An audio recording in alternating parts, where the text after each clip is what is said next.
All right, so we're back again. We're back again. Brazil versus Argentina. This has to be one of the greatest rivalries in national football. We all know Brazil and Argentina. This is a fixture that goes way back.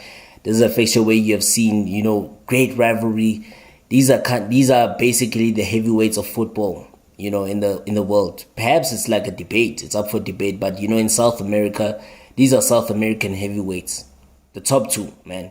And obviously, Brazil have been victorious in many. Brazil have 46 wins. Argentina have 41 wins in this fixture. And then also, there are 13 draws between these two teams. So that's the head-to-head between these two teams. Brazil have won 46 games. Argentina have won 41 games. And then there's been 13 draws between the sides. But this is a titanic encounter. So the game will take place on Wednesday. Currently on Wednesday, the 22nd of November, which will take place at 2:30. 2:30 in the morning, South African time. So it's 2:30 a.m. South African time. The game will take place then. So what to expect from coming into this game? Remember, Brazil are winless in their last 3 games. You understand? They drew at home to Ecuador. They lost to Uruguay away, as well as they lost away, surprisingly, to Colombia. So Brazil are winless in their last 3 games, which sees them lie 5th on the table with only 7 points. You understand? Understand the fact that Brazil will be without Vinicius, who's out for 10 weeks with a thigh after he sustained a thigh injury in that defeat to Colombia. They're without Neymar. They're also without Richarlison. So yeah, it is big absentees for Brazil, but I don't think that's an excuse because Brazil still do have quality players. They still have the ability to get the job done. They've got Gabriel Martinelli, who they can look up to for inspiration. They also have Rodrigo up there. Perhaps, hopefully, they will be boosted by the return of Arsenal forward Gabriel Jesus, if he is fit enough for selection against Argentina. You understand? There's also Bruno Guimaraes. There's also players like Enrique, the youngster. He's got a bright future to come, and I can tell you for a fact that he will be a legend in Brazilian football. You understand? So they've got the quality. They've got players that can get the job done. Not to also mention Rafinha. Barcelona winger Rafinha. He had a pretty decent game against Colombia. After he's the one he was involved in the goal. I mean, that great backheel pass.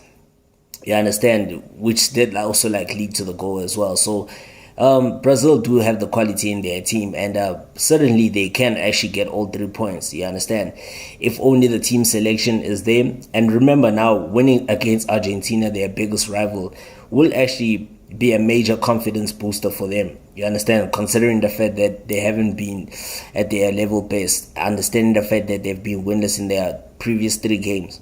Also coming into this one, remember Argentina also on the back of a defeat.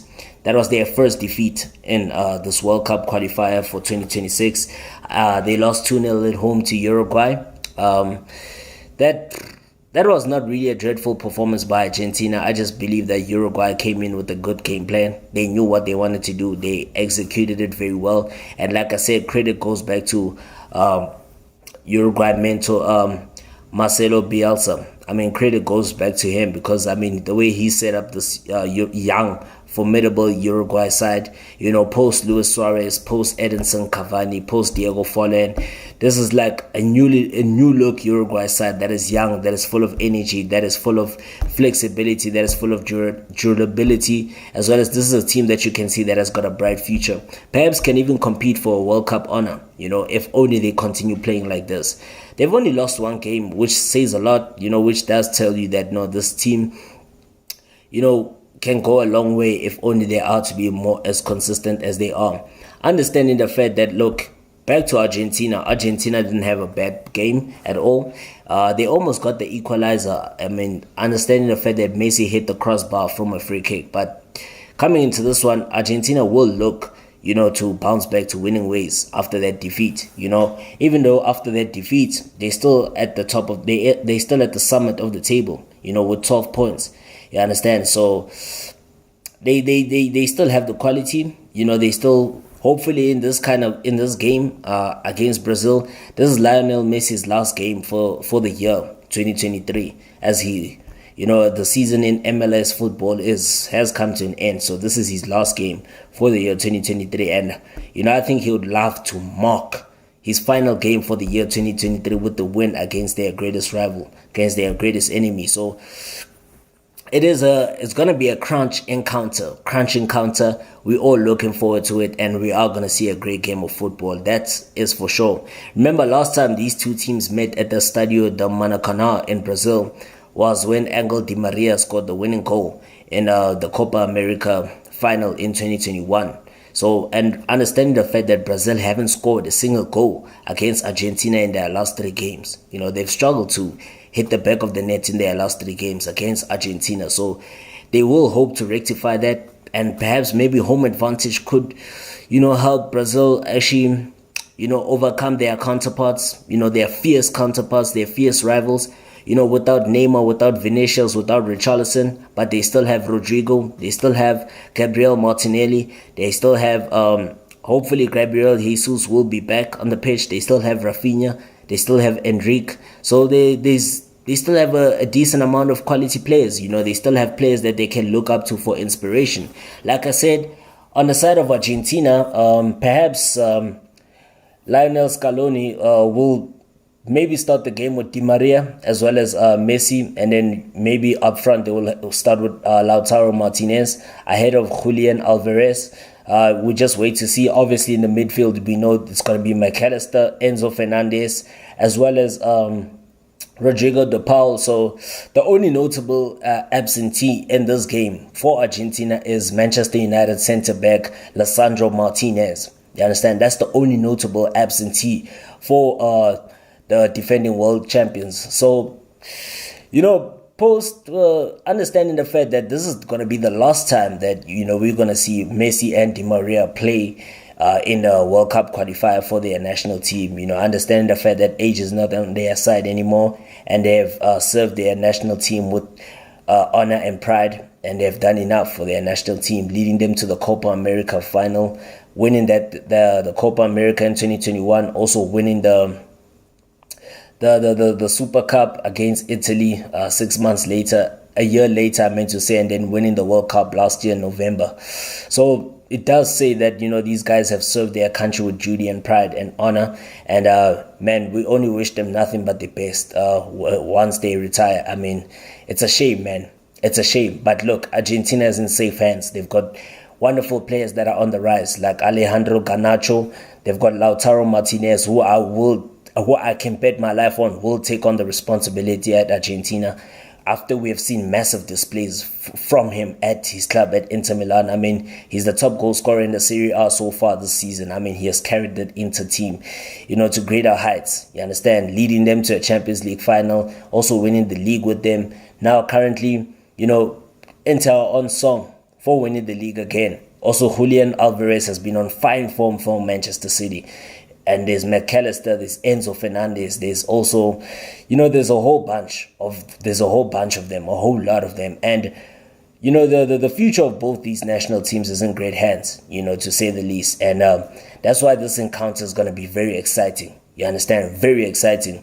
It would often be deemed a Neymar versus Messi clash, but due to the fact that the great Brazilian, the all-time leading goal scorer for Brazil, is out with an injury. He won't be available for selection. We're not sure when he will return, but it's said that he will return in either January or February. So we wait to see on that one. But I still bet this is going to be an interesting game. With or without Vinicius, Neymar, and Richarlison, Brazil will still provide great competition for their opponents. And Argentina have to be very careful. You understand? In this one, how I see this one, Brazil will be playing on transition, man. They've got much more speed. You understand? They've got so much agility on the wings, and they're a team that just likes to play with pace, man. They like to play with speed and agility, man. On the side of Argentina is a possession-based team. They like to keep the ball. They like to play with the ball. They like to play more possession football. they also like to play on the transition. You remember, they do have the players that can do that. So basically, it's going to be a tough game to say the least. And I assume Argentina will walk away with all 3 points by 2-1. And yeah, man, it will be perhaps even Brazil can win. If Brazil were to win, I mean, I think that will be good for them. It will boost their confidence. It will be a morale booster, much needed 3 points for them. But, it will also ease off the pressure of their interim coach, who took over from Tite. Tite did resign. He did say he was going to resign shortly after the 2022 World Cup. So, yeah, man.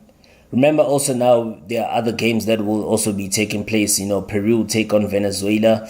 Peru also take on Venezuela as well, and there are other games that we all look forward to, as well as Uruguay take on Bolivia, and Ecuador take on Chile, and as well as the other one will be Paraguay taking on Colombia. So yeah, with Paraguay and the Colombia game, Colombia will be booming with confidence, man, following that victory over Brazil, and understanding coming into this one, Colombia are the only team now. They're the only team that has avoided defeat. They're yet to lose a single game so far in the qualifying, in this World Cup qualifying rounds. You understand? So kudos does go to Colombia, but unbeaten runs do come to an end. And it's still early days because there's only been 5 games that have been played, out of like 9 teams that will be competing. So remember, the top 4, top 5 do go to the 2026 World Cup to represent South America. So please, man, mention your own predictions, mention your own analysis, and we'll be in touch pretty soon, man. I hope you liked. I hope you shared this video. Please do like, share, subscribe, and I hope you did enjoy this video, man. We'll be in touch pretty soon, and good night to all of y'all. I hope you guys have a wonderful and productive week ahead. And please keep on taking good care of yourselves from wherever you are around the world. Take good care of your families as well. Cheers, man.